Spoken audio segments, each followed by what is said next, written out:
Hello, lovely, and welcome to another episode of Taking Time to Heal. So, this week we are continuing with our theme of the Huna principles, but for now, I hope you have managed to find a little bit of space in your day so you can really get the most from this experience. Maybe light a candle, light some incense, get your journal out, and let's dive in to what is a truly powerful subject if we give ourselves permission to really consider this. So we are looking at the second Huna principle, which is Kala, and this means there are no limits. Right? Sometimes when we consider this, our little logical brain wants to kick in and go, oh no, but there are, right? There are limits. We have limits around the things that we're allowed to do. We've got limits around the things that we should do. We've got limits around the things that we can do.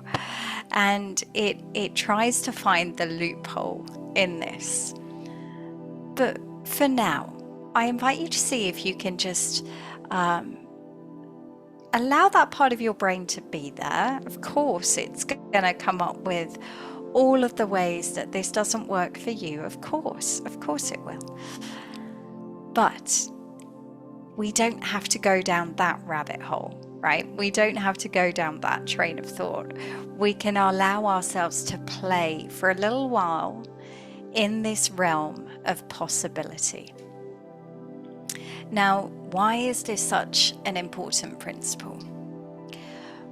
Well, we've talked a lot about belief systems, and we have talked a lot about how our brain loves to keep ourselves in these same patterns of behavior, of operating, of, those little boundaries that we put in place for ourselves around what we're allowed to do, what we're not allowed to do, what's okay, what's not okay, what's us, what's not us. And this principle, for me, is really about reminding myself of that actually the limits that I see in my day-to-day life around who I am, around what I'm allowed to do, around what's possible, I would say 99% of these are self-imposed, right? We've made a decision at some point along the line around I'm allowed this or I'm not allowed that. And that may have been an unconscious act, right? These limitations or perceived limitations that we have for ourselves come from a variety of different sources. So we grow up in cultures that have their own kind of operating rules. We grow up with particular labels which have particular things associated with them. And we also then, along the journey of this lifetime, try to make sense of our experience by putting ourselves into little boxes around what I'm able to do, what I'm capable of, what's right for me, what's wrong for me. And so this kind of Huna principle gives us permission to consider something different, to consider that actually there might be more options available to us than we're allowing ourselves to see, right? And I feel like as we go into this, it might be useful if you have some examples to work with so that you can start thinking about how this might be happening in your life. So I will give you an example that I've probably shared before, and so apologies if you've heard this one before, but I think it really demonstrates this principle and is really quite relatable to people. So when I was younger, since I was a child, and still now, I love to paint, I love to draw, I love to be creative. It's just something I absolutely adore. I find it really healing, I find it very therapeutic. To me, I look back and it was probably like the first meditation experience I ever had was losing myself and losing the ego in just focusing on paint and color and what happens if I do this shape and what might that look like if those two colors mix together. Do you see what I mean? It was not about necessarily creating anything for me, but the process I absolutely adored. When you've got a really busy brain like I do, then I think it's so important to have activities that you can lose that thought, lose some of that, lose some of that exhaustion of a busy mind. And so art had always been really, really important to me for as long as I could remember. And unsurprisingly, I chose art as one of my GCSE options, as it was. And I had this really deflating experience, I will say, in high school. And I think all of us can conjure up some memory of something that happened during our schooling time that allowed us or led to us taking on to a belief about ourselves and what we could do and what we couldn't do and what we were good at and what we weren't good at. And I remember I had a class. I remember actually this very specific class, and I think it was one of my first classes in my art GCSE. And we were drawing, I think it was like a bowl of fruit, as we do in these art classes. And I'm sat down drawing this bowl of fruit, and when we were doing it with a pencil, and when I was shading, I was smudging it with my fingers, a bit like you would do with charcoal, or you can do it with pencil. And I can remember the then teacher, walking around the class, looking over people's shoulders. I'm sure we can all remember that experience. And, critiquing, making judgments, giving advice, giving guidance.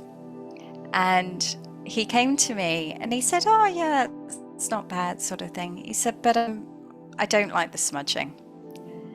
And I was like, "Oh, okay." And he said, "Yeah, it doesn't look good. Just you're better off kind of improving your pencil technique." And I was like, "Oh, okay." And this was just like one little thing. And then over the course of that course, there was a few of these little moments where it was like it felt to me like a little dig. And it probably wasn't, right? It was probably that teacher trying their best to actually impart some knowledge, impart some wisdom, trying to help me improve my drawing, my capabilities, my skills. And fast forward probably about a year after that, and a number of these little digs, and we'd had a couple of different teachers during that time. Neither one I particularly connected with. Both were very up on technique. Technique was like their specialism. And for me, over the course of this year, I just fell out of love with art. Something that had been like this really beautiful therapeutic thing for me turned into this thing I had to get right and something I had to get better at. And there was all this pressure around it. And it just lost so much of the joy for me. And I began to tell myself this story of, I'm just not very good. I'm not very good at art. There's no point in trying. It's, it's something other people can do. And I remember I was in a class with people that were genuinely brilliant, like really, really good, and would like create these amazing pictures and things, and they would look so technically amazing and just really beautiful. And some of those people were my friends, and they were just, they were so talented. And so I began to kind of switch that part of me off, and I kind of started telling myself this story of, I'm not very good, I can't do art, I haven't got the techniques. And, if I'm honest to myself, I probably didn't have the patience or, any kind of desire to spend a great deal of time perfecting technique. That just wasn't why I enjoyed it. And so it got to the year before the end of my GCSE, and I remember this teacher saying in like my then parents' evening, or it might have, I don't think we even had parents' evenings at that point. I think it was just a report card. And the report card said something like, predicted an F. At this point, I'd never been predicted an F in anything. And I was like really gutted, really annoyed. Predicted an F, and it basically just wrote me off. I remember this report card being like, this isn't the subject for Holly. It's not the subject for Holly. Not really sure why she chose art. And it was a little bit critical. Actually, it was very critical, if I'm really honest. So by this point, I just switched off. I was like, okay, well, there's no point, right? No point in even trying. It's a year before my GCSE. I've been predicted an F based on everything I'd done up to this point.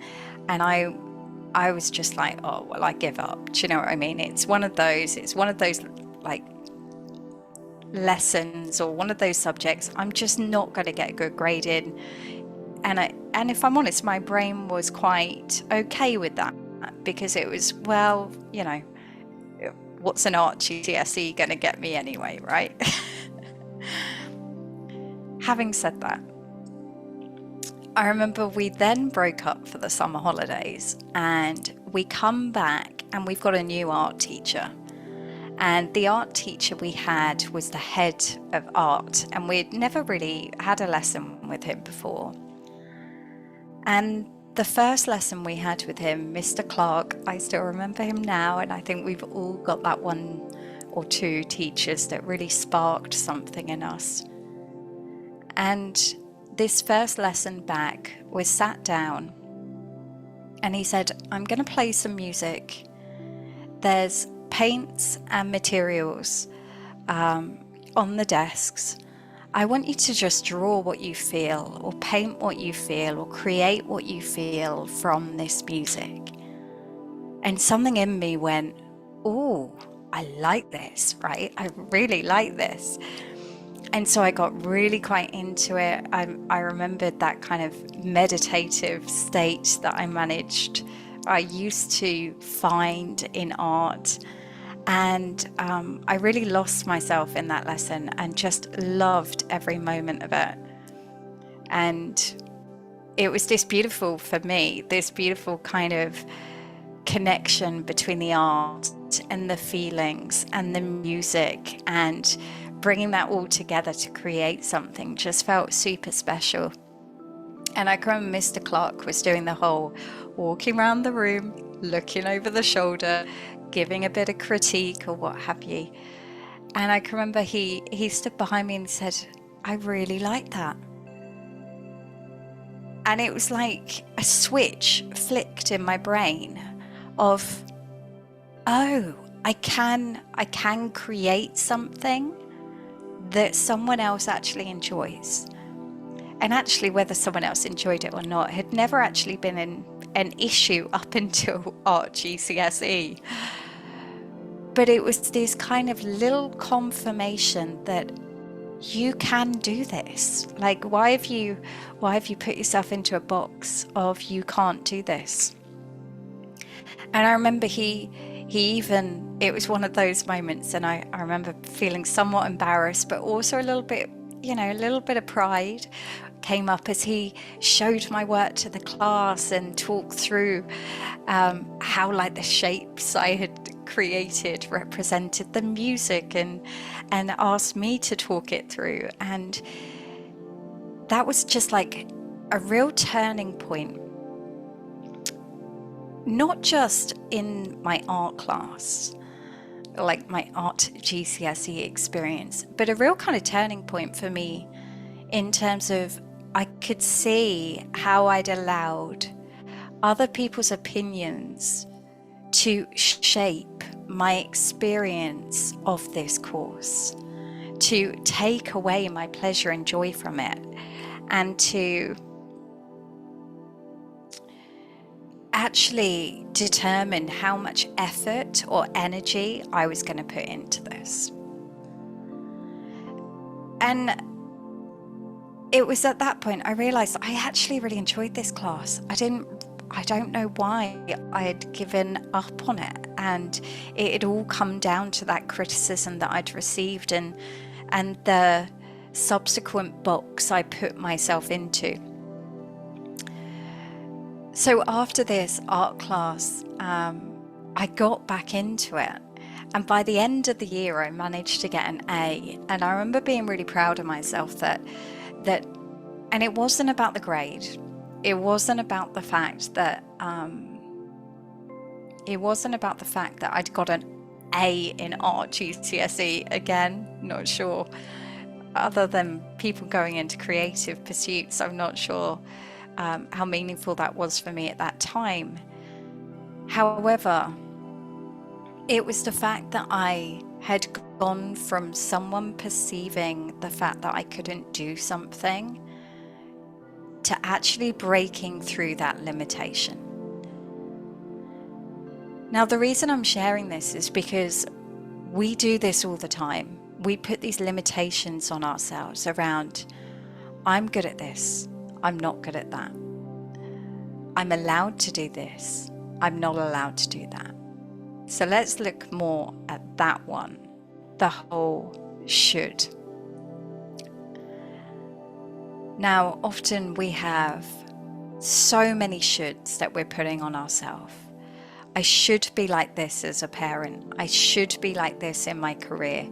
I should be like this as a wife or a partner or a husband or a daughter or a sister or we have this long list of shoulds of what we think it means to be in certain roles, to do certain things, how things should possibly look like, what that means. And these limitations, sometimes they really help us, right? Our brain needs to do this because it allows us to conserve energy for in our day-to-day life. We don't want to be having to make a decision about everything, right? We don't want to have to go into overthinking around day-to-day tasks. We want our subconscious to kick in. We want it to take over so that those things just become routine, effortless.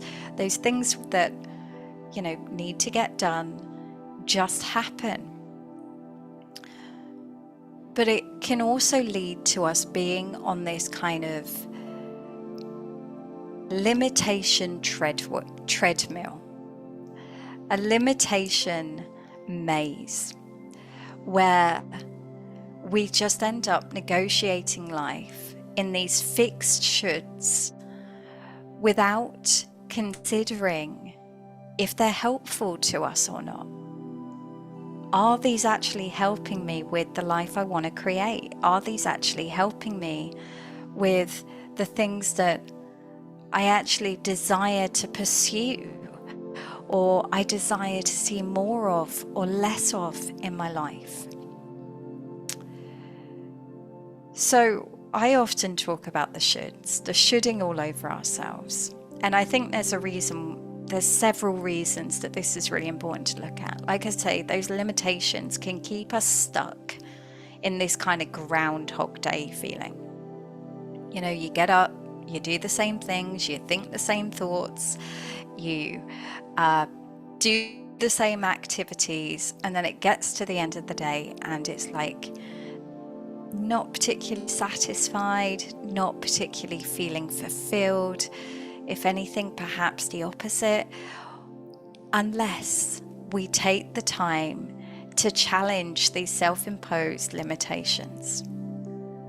And I'm saying self-imposed, but sometimes they're not, right? Sometimes they've been placed on us by our parents. Sometimes they've been placed on us by society. And I can give you a really good example of this. So, for example, when I first went self-employed, I had to do a lot of work around self-imposed limitations or limitations that I'd picked up along the way around what it meant to be a mum in terms of providing financial security. So, as I've shared before, I grew up, I had a childhood that was a little chaotic, we'll say. It was a little chaotic, and financially we weren't particularly very stable. There was a lot of moving house. There was a lot of financial issues seemed to come up a lot. And for me, this became a real kind of source of insecurity. And it became this thing that I remember in my teenage years thinking, do you know, when I'm an adult, I'm not doing this. I'm not doing this. And I was watching, you know, TV at that time, like Ally McBeal. I'm probably showing my age a bit, but Ally McBeal, Sex and the City. There was like these strong career-driven women who were also a little bit messy and real, which I quite liked. But I remember thinking, that's what I'm going to do. I'm going to get a really safe, stable, secure career, and then I will know that I am safe, my family is safe, my kids won't grow up with that kind of instability. And do you know what I did? I did to a certain extent. I went, you know, I trained very hard in my career. I worked in HR for years. I studied, I did master's degrees, I did other like qualifications and things on top of that. And so I really did apply myself and throw myself into my career, driven by that little probably 10, 11, 12-year-old inside of me that just wanted financial security, that just wanted to feel safe, right? And then when it came to me going down this line, going into the healing side in far more, you know, putting far more emphasis on that, and me realizing, oh my gosh, this is really where I want to go. This is where I feel like I can be of most use to the world, where I can actually offer something valuable to the universe, right? I'd gone through my own healing journey, which, you know, never ends, obviously, but had gone through this big long healing journey and negotiated so many ups and downs around all of that. I'd tried all of the things. I'd got so much knowledge along that journey, but I also became very aware of the things that worked and the things that don't, and the kind of pitfalls that we can fall into along that way. And I could see there was so much value in sharing this with other people. And it was when this kind of realization started to kick in for me that I thought, okay, well, how am I going to do this then? How am I going to make this a reality? Bearing in mind, I had a very loud inner child who just wanted the safety and security of a career, right? That wanted that pension, that wanted that private medical insurance, that wanted that kind of safety that a career working for someone else would provide. So I looked at those options. Are there companies I can work for to make this work in that respect? And although there were options around that, I found options around that. But the problem I had was it was fitting into someone else's box, and the work that I could see was really helping me didn't fit into any of the boxes that I was seeing out there in the mainstream that had options for like career. So I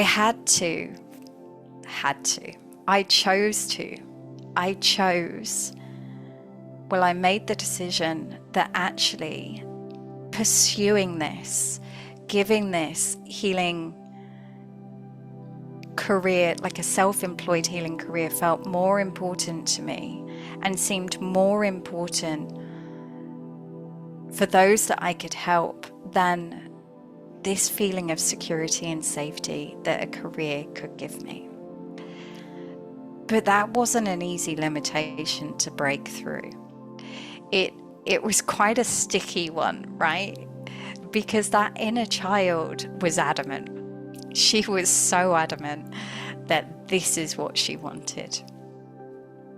So how do we break through those limitations when we can see them and we can feel them, and they feel really real, and they feel really live, and they feel really important?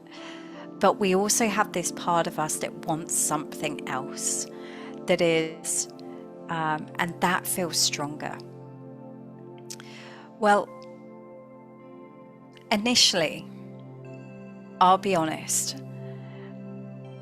I think there has to be a kind of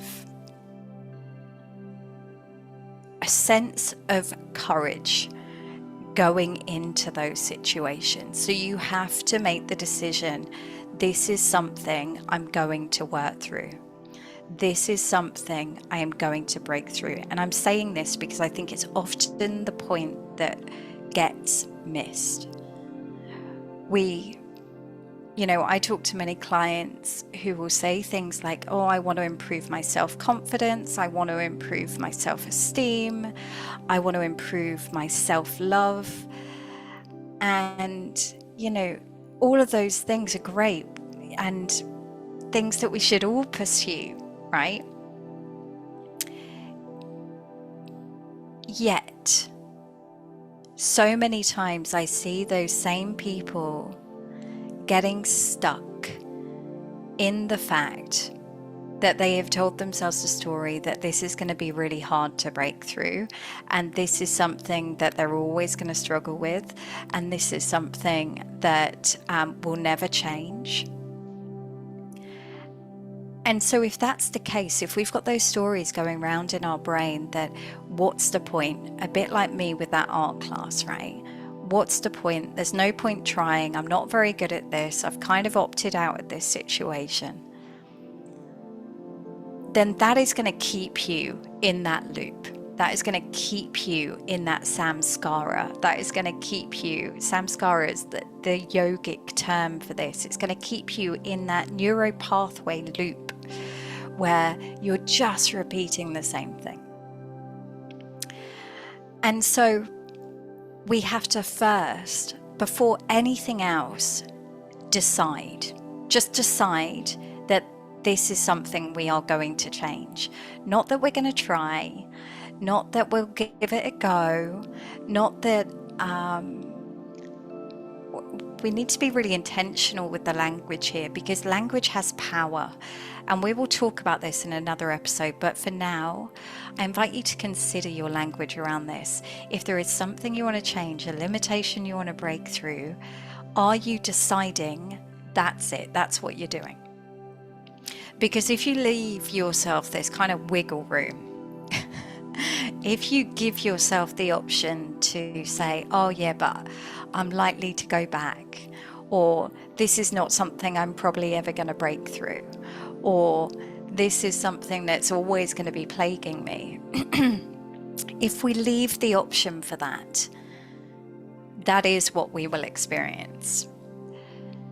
So the first thing we need to consider is, am I deciding to try something different?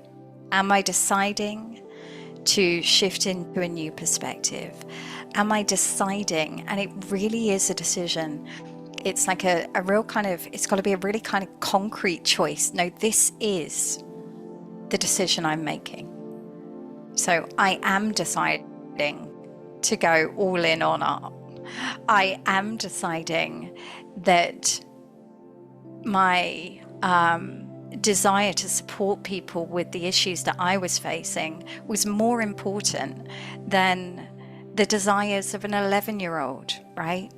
I am deciding, I am making the choice that this is the direction I'm going down.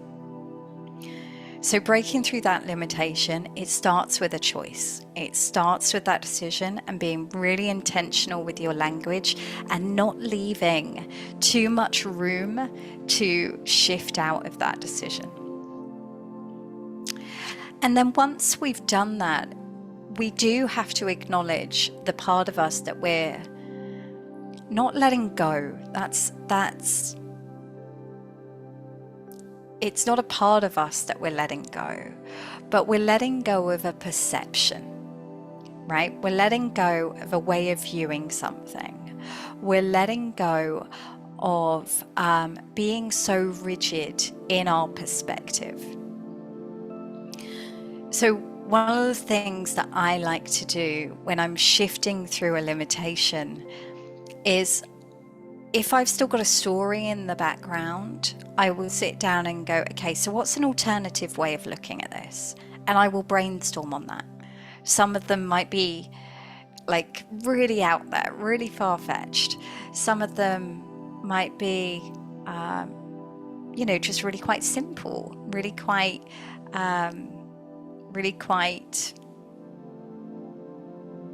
obvious is the word I'm thinking of. So for example, if I think back to me in that art class, one of the ways I could have shifted through that limitation a lot quicker, other than, I was just sat there waiting for external validation to the contrary, right? But we get to do that for ourselves. We don't have to wait for that external validation, because half the time it won't come. I was just lucky. I was super lucky.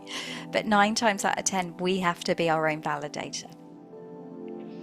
So in that situation where I'd switched off and I was like, I didn't want to be criticized anymore, so I just gave up. I didn't want to hear it. What I could have done is sit down and gone, what's an alternative way of looking at this situation? So some of the things that might have come up for me during that was, well, do you know what? I just really enjoy art. It doesn't actually matter if I'm any good at it. It doesn't matter if someone likes my picture. It doesn't matter if my art teacher thinks it's good or not. If I really enjoy that process, that is something I get to do. I could have also thought, well, that's just one person's opinion, right? That's one person's opinion. There might be other people that do like what I produce, if I felt that was really important to me at that time. I talk about this in, when I'm training people and they're like, oh, but there's so many Reiki people out there. There's so many coaches out there. There's so many people teaching meditation. What is going to make anyone come to me? Well, the truth is, there is something about you that is unique to you.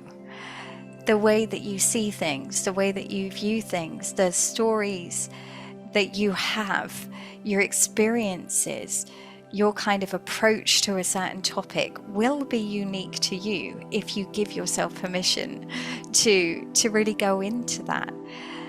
And I don't know about you guys, but the teachers I resonate with, I can't necessarily tell you why them. It's just something, right? There's something about them that connects with me. And, often it's to do with their values, it's to do with the things that's important to them, it's about the way they explain something.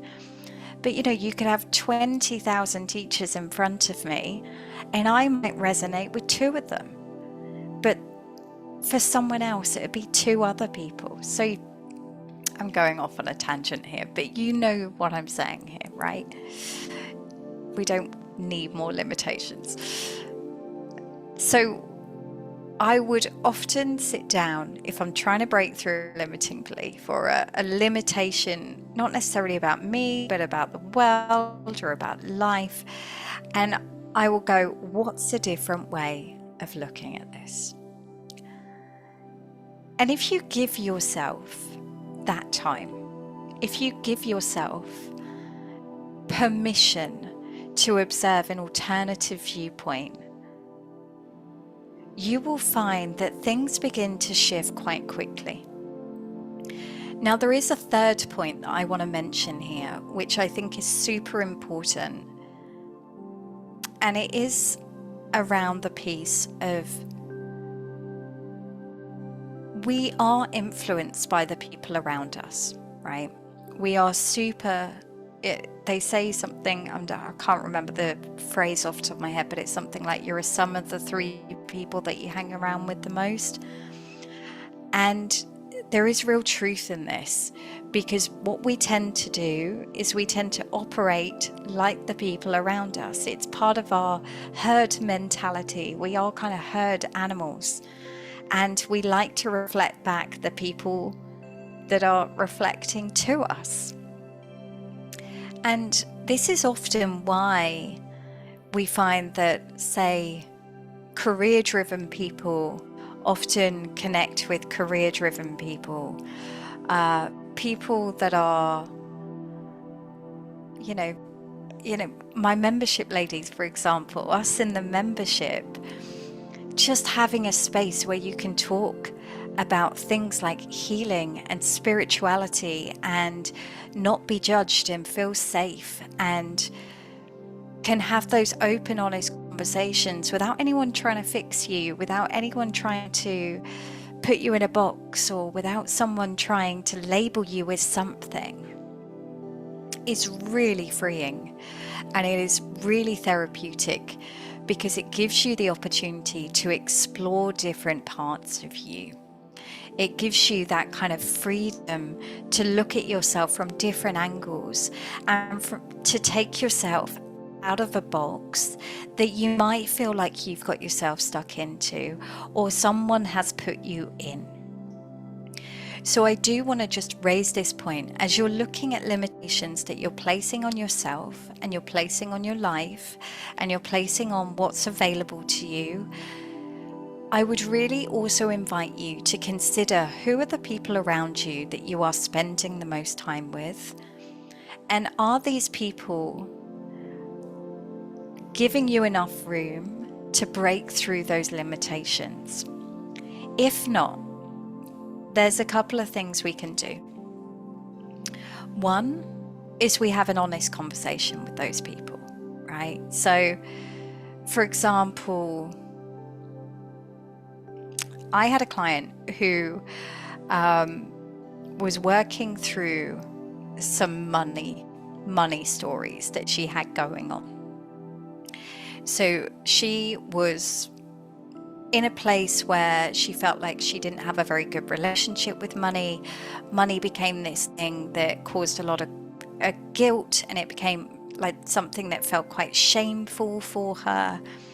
And one of the things that she noticed was her partner was perpetuating this belief by continually making comments like, yeah, but you're rubbish with money. Yeah, no, you can't do that because you'll just go out and spend it. No, I'll go do the shopping for that thing, because if you do it, you're going to spend an extra 50 quid.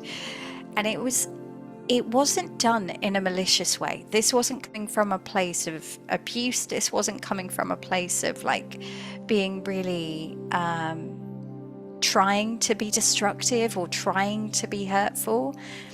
it was coming from a place that they both had accepted this truth and they were both reflecting it back to each other. So as she was working through this, it became quite apparent quite early on that she needed to have a conversation with him around the way he spoke around her ability to do these things. And not from a place of confrontation, but from a place of, look, this is something I'm really trying to work through. When you say these sort of things, it puts me back into that old pattern of behavior, and actually that's not something I want to continue doing anymore. So it'd be really helpful if you could just calm those comments down for a bit. But she also put herself into situations where she was surrounded with people that had a different relationship with money. So she purposely went and joined courses and groups where she was surrounded with people that were good with the way that they were managing money and the way that they were bringing it in and the way that they were investing it and taking it further. And what happened is she started to see herself as in those groups with peers. She started to see herself through this new lens of, well, no, I am good with money. Yes, I had some old patterns of operating, but they weren't me. Now I have these new behaviors and they're things that I put in place. And yeah, I probably need to be a bit conscious of it at the beginning because this is still really new to me. But actually, the more I'm doing it, the more confident I feel in this new way of operating. And that becomes part of the identity. This becomes a new part of the identity. So I wanted to invite you to think about this week, right? What are those limitations that you're putting on yourself? What are the boxes that you're putting yourself in? And what are the alternative ways of viewing those things? So I would say there's kind of 4 steps in this. First of all, you have to look at, is this limitation helpful for the life I want to create? Is it serving me? Is it skillful? Is it not skillful? Now, often we will get caught into, is it true or not? That's irrelevant because this is just a pattern that we can put something else in, right? So it doesn't matter if it's true now. It doesn't mean that it's going to be true in the future. It's only true in the future if we decide it to be. So first of all, it's examining those limitations and looking at what's working and what's not. When you find the ones that are not working, it is deciding, right? I'm deciding this is something that I'm going to break. This is a pattern that is no longer going to reside in me. Yes, it might take a little bit of time to get there, but that's the direction I'm heading in. Choice, right? You make a choice. It gets to be that simple. Number 3 is then going, right, okay, so if that's the current limitation, what's an alternative viewpoint on this? What's a different way of looking at this? You can brainstorm on this. These ideas can be outlandish, they can be simple, they can be all over the place. Just get as many out as you can. And notice what really resonates with you and what seems to make more sense. And also be careful you don't get drawn to the ones that are too similar to the old belief system, right? To that old pattern of behavior. And then it's choosing to operate from that new way of being. It's choosing this limitation isn't going to be an issue anymore. Now, sometimes that will mean that we need to develop new skills. It will mean that we need to learn something new. It will mean that we will have to, surround ourselves with other people that are operating outside of this limitation so that we can actually observe, how are they doing it? What does that look like? What might that look like for me? Do you see what I mean? So we can resource ourselves with the appropriate skills, the appropriate experience, and the appropriate support, right? Sometimes we need support in this process, especially if those limitations run deep. So, for example, when I talk about that security element that I had with going self-employed, I needed a coach with that. It was too deep, it was too emotive, it brought up too much stuff from my past for me not to get pulled into the emotion of it as I was trying to break through it. So I needed someone to observe and reflect back to me the things I couldn't see because I was too in it, right?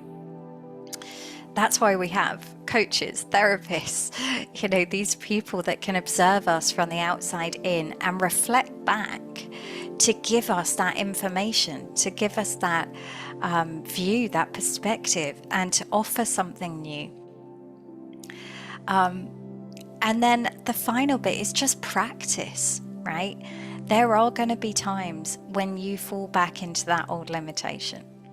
There are going to be times, say for example, money is a good one. Money is a really practical example we can use. Say you're trying to improve your relationship with money, have a bad day, go on a spending spree, feel like all of the hard work's gone out the window.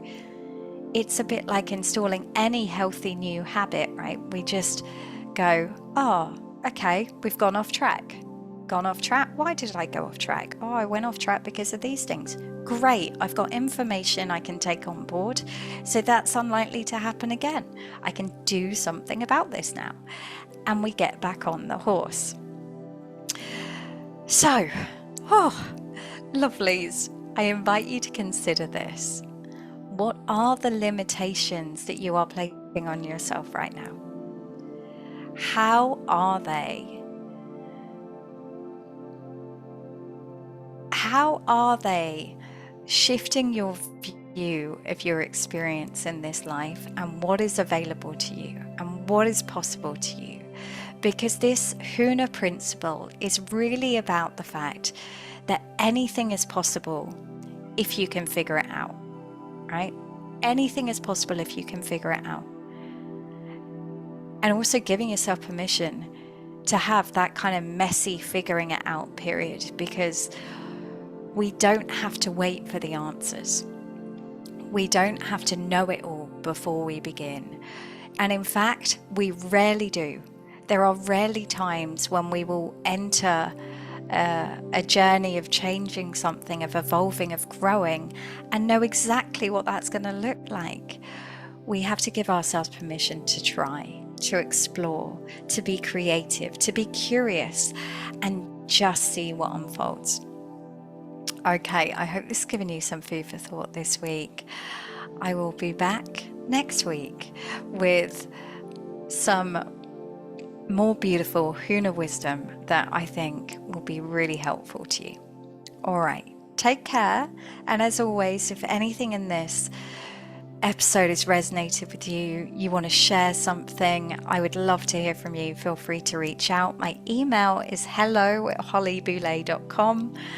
And if you have enjoyed this episode or any of my previous episodes and you would love to show me a bit of support, then I would be enormously grateful if you subscribe, leave a little review, maybe even share with your friends or family or someone that you think could really do with listening to this. I would really appreciate it. But for now, I will love you and leave you, wishing you a gorgeous week, and I look forward to seeing you soon. Take care.